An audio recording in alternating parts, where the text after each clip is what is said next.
Welcome to Creative Coding. My name's Jared Donovan. I'm the unit coordinator and the lecturer for this unit. In this video, I just want to say hi and give you a quick overview of how we're going to be learning in creative coding and what we're going to be doing through the semester. First thing to say is I know that many students feel nervous when they come into this unit because they haven't coded before. And if you haven't coded before, then when you first see code, it can feel like this impenetrable wall of text. So the first thing I want to do is just reassure you that there is no expectation and there's no requirement that you've done any previous coding for this unit. In fact, many of the students that do the very best in this unit have never coded before. What we focus on is trying to program a computer to become a creative medium so that you can use computer code to produce creative outcomes.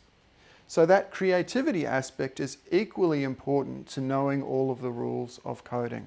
We want you to learn both of those things.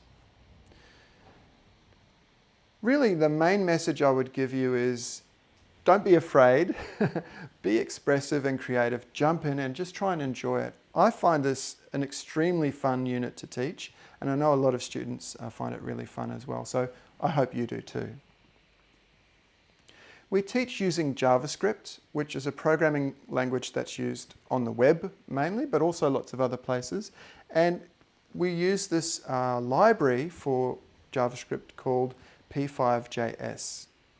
JavaScript's the most widely used programming language in the world, so it's a great one to add to your resume. And P5.js is specifically designed for designers and creative practitioners to do this kind of creative coding that we focus on in this unit. One of the really wonderful things about learning in JavaScript is you can find lots of code examples and sketches, creative coding sketches online that other people have made. So if you go to this website here, openprocessing.org, you can see what I mean. If I just switch into that in my browser, you can click into any of these little examples and they'll load up in the browser and then you can interact with them. So here, if I draw on the screen, I see these kind of squiggly blue lines get created. And this is the kind of thing that you could create this by the end of the first assignment, certainly by the end of the semester. And that doesn't matter if you've done coding before or not. The other great thing here is that you can click on the little button there and you can see the code. So you can look at that code and try and figure out how it works, and you can change things to see what they do to the overall sketch. Let's look at Blackboard as well, because we've put a lot of work into our Blackboard site, and I want to show you what's there to support you in your learning. The place to start is really the weekly overview section. Click on that weekly overview link and you'll see this list of all of the topics that are covered through the semester. So each week we have a lecture and a tutorial. Lectures are pre-recorded so you can watch them online, and we'll have a Slack forum in order for you to ask questions or comment or engage in discussion around them. And then each week we also have a tutorial. I'll click into the first tutorial because one thing I want you to do before the first tutorial is have a look at the notes and just familiarize yourself with what's there. Each of the tutorials is divided into 3 parts.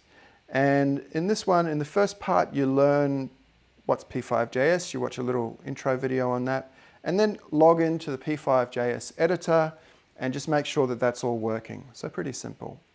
Then in the next part, we look at what the sort of structure of a P5.js creative coding sketch is, and start to play around with some of the simple drawing functions that are available to you in P5.js. And the activity there is to create a robot face using those.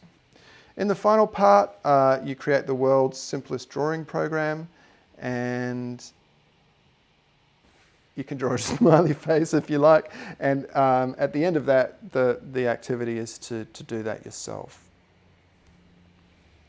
So go through them before the tutorial, and that means that when you come to the tutorial, you kind of already know what's going to be covered. And if you've worked through some of the activities yourself, you might have run into problems. So you can ask the tutor to help you with those questions that come up.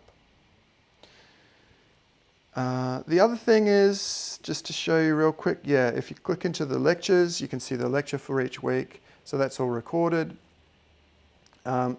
Watch those each week before the tutorial as well, because they provide kind of background info on more the creativity side, but also kind of explain in a more in-depth way some of the key programming concepts. It's really hard for your tutor to go into all of the detail that we can go into in the lectures. So if you don't watch the lectures, often you miss really simple explanations for things that later become really tricky for you to understand if you haven't seen the lectures. If you click into the assessment section, you can also do that up here. You'll see the assignments. There's 2 assignments. The first assignment is a programming sketchbook. That's due in week 6. It's worth 40%. And for that, you produce 3 programming sketches. And that's not drawings with pencils and paper. It's actually creative code programs that produce a visual output. In the second assignment, that's due in week 13. It's worth 60%. That's a creative coding project, and in that you respond to a fictional client brief and produce a working prototype of a creative coding sketch.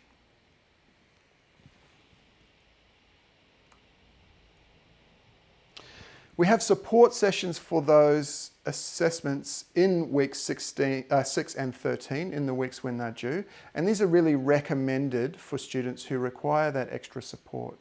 So everybody should register, but they're really recommended for those students who are just having a last-minute problem that they just can't solve themselves. So make sure you're aware of those. One last thing to say about the assessment, copying code is plagiarism and we'll treat it as academic misconduct. So do not simply copy and paste code from somewhere else into your sketch. We'll go through with you a lot about how to use code that you find as examples online or in the tutorials. But if you just copy and paste code, we really keep our eye open for that and we will treat it as academic misconduct. So please do not do that. So before the tutorial next week, watch the lecture, run through the tutorial notes online and join up on Slack. And I'll send an invite link to that on the announcement as well.